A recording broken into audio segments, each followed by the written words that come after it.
حضرت محمد صلی اللہ علیہ وسلم ایک کافرہ عورت کے مکان کے ساتھ ٹیک لگائے گفتگو فرما رہے تھے کہ عورت نے بغض و حسد کی وجہ سے اپنے مکان کی کھڑکیاں بند کر لیں تاکہ آپ صلی اللہ علیہ وسلم کی آواز مبارک اسے سنائی نہ دے۔ اچانک حضرت جبرائیل علیہ السلام حاضر ہوئے اور عرض کیا کہ اللہ تعالیٰ فرماتا ہے میں ہرگز اس عورت کو جہنم میں نہیں ڈالوں گا کیونکہ بسم اللہ الرحمن الرحیم۔ حضرت جریر بن عبداللہ فرماتے ہیں کہ رسول اکرم صلی اللہ علیہ وسلم نے ارشاد فرمایا اللہ رب العزت اس شخص پر رحم نہیں کرتے جو لوگوں پر رحم نہیں کرتا۔ رحم اتنی اعلیٰ صفت ہے کہ خالق کائنات کی دو صفات اسی لفظ سے بنی ہوئی نظر آتی ہیں، ایک رحمان دوسرا رحیم۔ ہم جب بھی کوئی کام شروع کریں تو ہمیں نبی کریم صلی اللہ علیہ وسلم نے ہدایت فرمائی کہ پہلے بسم اللہ الرحمن الرحیم پڑھ لیا کرو، جس کا ترجمہ یہ ہے کہ شروع کرتا ہوں اللہ کے نام سے جو بڑا مہربان نہایت رحم کرنے والا ہے۔ معلوم ہوا کہ رحم کرنا خدائی صفت ہے، خدا تو انتہائی رحم و کرم کرنے والا ہے، لیکن اس نے اپنے محبوب صلی اللہ علیہ وسلم کو بھی یہی عہدہ عطا فرمایا اور ہم نے آپ کو تمام جہانوں کے لیے رحمت بنا کر بھیجا۔ تمام جہانوں اور تمام مخلوق کے لیے آپ کیسے رحمت اور مہربان والے بنے۔ جب ہم آپ کی حیات طیبہ کا مطالعہ کرتے ہیں تو ہمیں معلوم ہوتا ہے کہ آپ کی رحمت سے نباتات اور جمادات یعنی پودوں اور بے جان پتھروں نے بھی فیض حاصل کیا۔ چنانچہ جب بارش نہ ہوتی زمین بیابان ہو جاتی، آپ دعا فرماتے باران رحمت کا نزول ہوتا، اس سے مردہ زمین زندہ ہو جاتی، حتیٰ کہ حضور اکرم صلی اللہ علیہ وسلم جانوروں پر بھی انتہائی رحم فرماتے۔ اسی وجہ سے آپ نے جانوروں کو باہم لڑا کر تماشا دیکھنے سے منع فرمایا۔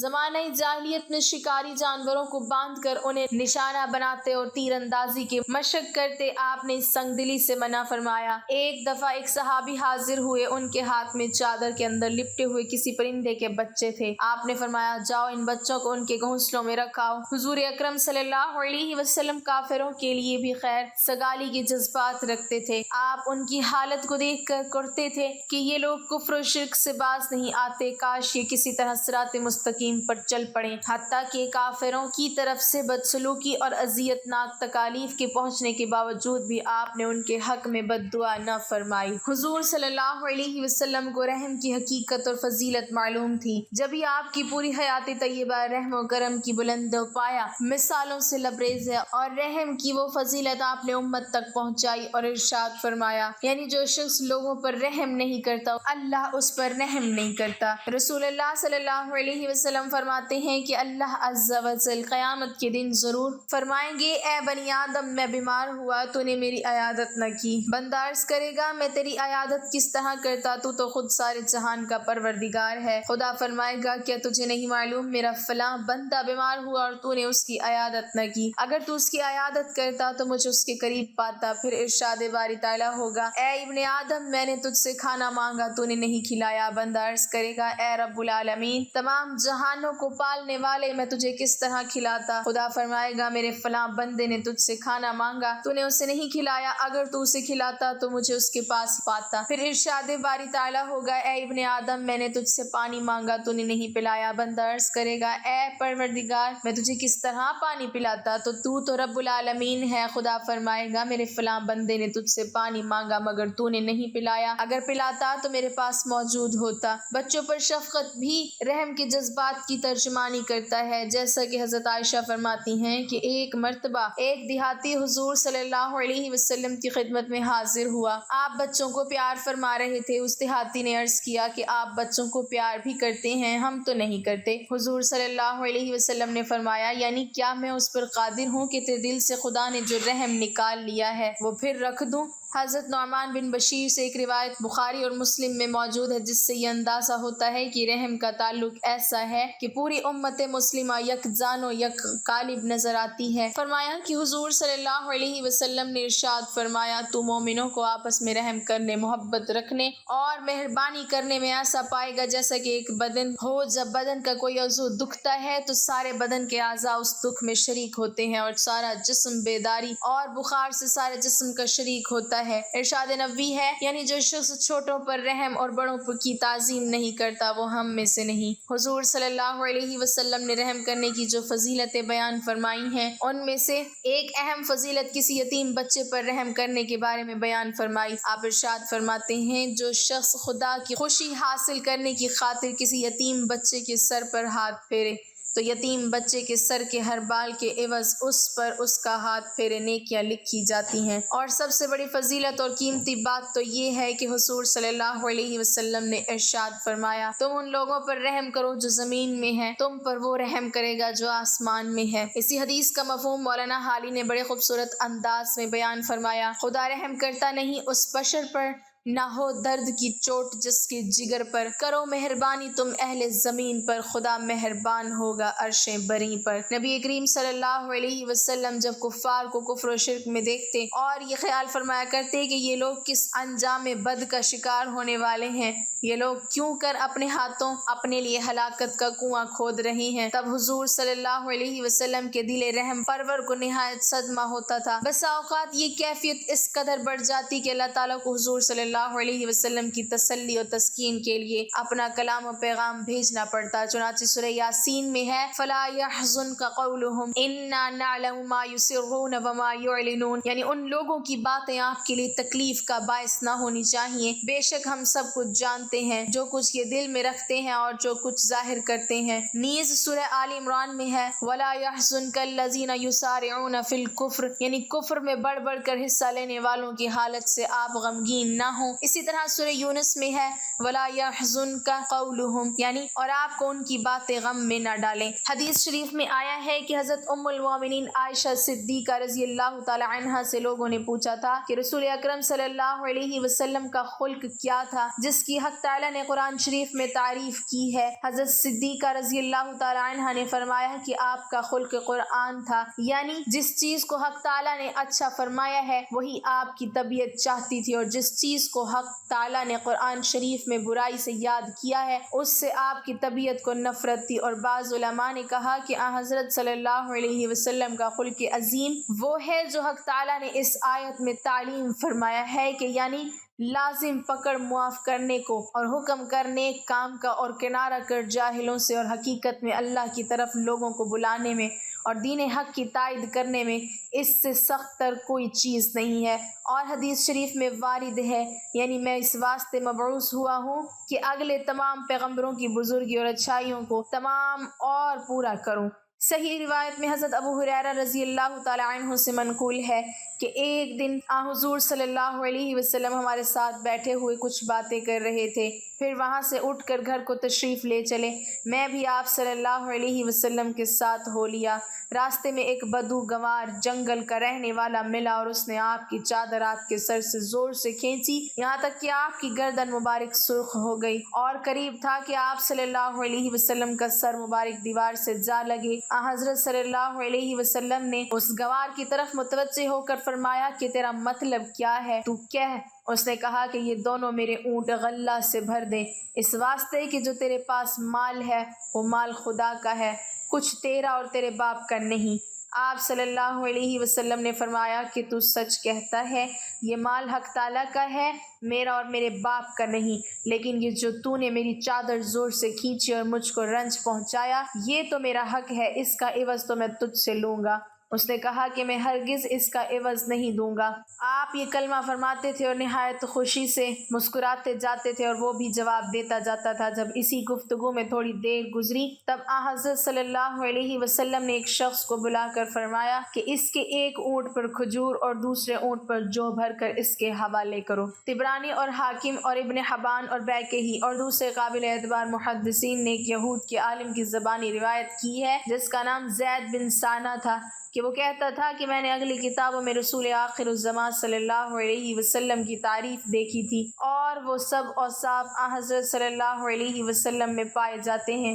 مگر دو وصفوں کا حال مجھے معلوم نہ تھا، ایک یہ کہ غصے پر حلم غالب ہو، اور دوسرا یہ کہ سخت بات سننے سے غصہ نہ آئے بلکہ اور نرمی زیادہ ہو۔ سو میں چاہتا تھا کہ ان دونوں باتوں کو کسی طرح سے آزماؤں، مدت تک اس کی انتظار میں رہا۔ اتفاقات سے ایک مرتبہ حضرت صلی اللہ علیہ وسلم نے مجھ سے کھجور بطور قرض خریدے اور اس کے ادا کرنے کی ایک مدت مقرر کی۔ میں اس مدت سے 2-3 دن پہلے آپ کے پاس گیا اور تقاضا اپنے روپوں کا شروع کیا۔ پھر دیکھا میں نے کہ آپ سن کے چپ ہو رہے ہیں اور یہ بھی نہیں کہتے ہیں کہ ابھی تمہارا وعدہ نہیں ہوا، تم تقاضا کیوں کرتے ہو؟ پھر میں نے سخت تقاضا کیا اور میں نے دیکھا کہ لوگ آپ کے اصحاب بہت غصے میں آئے اور کوئی سخت بات مجھ سے کہی، لیکن آپ کو ہرگز غصہ نہ آیا، یہاں تک کہ میں نے یہ بھی کہا کہ تمہارے خاندان میں اسی طرح قرض ادا کرتے ہیں، ہیلا حوالہ کیا کرتے ہیں؟ کسی قرض خواہ نے تم سے اپنا قرض آسانی سے نہیں وصول کیا ہوگا۔ اس بات کے سننے سے حضرت عمر رضی اللہ تعالی عنہ کو غصہ آیا اور میں اٹھ کے آپ صلی اللہ علیہ وسلم کا کرتا شریف اور چادر مبارک ہاتھ سے پکڑ کے اپنی طرف کھینچنے لگا اور غصے کی آنکھوں سے میں نے آپ کی طرف دیکھا اور کہا ابھی اٹھو اور میرا قرض ادا کرو۔ حضرت صلی اللہ علیہ وسلم اٹھ کھڑے ہوئے اور حضرت عمر رضی اللہ تعالی عنہ بے قرار ہو کے تلوار لے کر میرے سر پر آ پہنچے اور کہنے لگے کہ اے دشمن خدا کہ تو باز نہیں آتا، ابھی تیرا سر اڑا دیتا ہوں۔ رسول اکرم صلی اللہ علیہ وسلم نے مسکرا کر حضرت عمر رضی اللہ تعالی عنہ کی طرف دیکھا اور فرمایا کہ مجھ کو تم سے یہ توقع نہ تھی، تم کو چاہیے تھا کہ مجھ کو سمجھاتے کہ اس کا قرض اچھی طرح آسانی سے ادا کیجیے اور اس کو سمجھاتے کہ نرمی سے تقاضا کرو، سو اس کے خلاف یہ کیا بات ہے جو تم کہتے ہو؟ حضرت عمر رضی اللہ تعالی عنہ بہت شرمندہ ہوئے اور عرض کی کہ یا رسول اللہ، اس سے زیادہ مجھ میں صبر نہیں ہے، اگر آپ فرمائیں تو میں اس کا قرض ادا کر دوں۔ آپ صلی اللہ علیہ وسلم نے فرمایا کہ جاؤ، اس کا جتنا قرض ہے وہ دو اور 20 سا اس سے اور زیادہ اس کو دو تاکہ تمہاری اس بدسلوکی اور سخت گوئی کا عوض ہو جائے۔ وہ شخص کہتا ہے کہ میں اس بات کے سنتے ہی ایمان لایا اور آپ صلی اللہ علیہ وسلم کی پیغمبری کا قائل ہوا۔ فتح مکہ کے ایک روز حضور نبی اکرم صلی اللہ علیہ وسلم ایک مکان کی دیوار سے ٹیک لگائے اپنے کسی غلام کے ساتھ گفتگو فرما رہے تھے اور وہ مکان ایک کافرہ عورت کا تھا۔ اس نے جب حضور صلی اللہ علیہ وسلم کی آواز مبارک سنی تو بغض و حسد کی وجہ سے اپنے مکان کی کھڑکیاں بند کر لی تاکہ آپ صلی اللہ علیہ وسلم کی آواز مبارک اسے سنائی نہ دے۔ ادھر حضرت جبرائیل علیہ السلام بارگاہ رسالت صلی اللہ علیہ وسلم میں حاضر ہوئے اور عرض کیا آپ صلی اللہ علیہ وسلم جس مکان کی دیوار سے ٹیک لگائے کھڑے ہیں یہ ایک کافرہ عورت کا مکان ہے اور اس مکان میں رہنے والی کافرہ عورت نے بغض و حسد سے اپنے مکان کی کھڑکیاں بند کر دی تاکہ آپ صلی اللہ علیہ وسلم کی آواز مبارک اسے سنائی نہ دے، مگر اللہ تبارک و تعالیٰ فرماتا ہے چونکہ آپ صلی اللہ علیہ وسلم کی پشت انور اس مکان کی دیوار کے ساتھ مس کر گئی ہے، اس لیے وہ نہیں چاہتا کہ اس مکان میں رہنے والے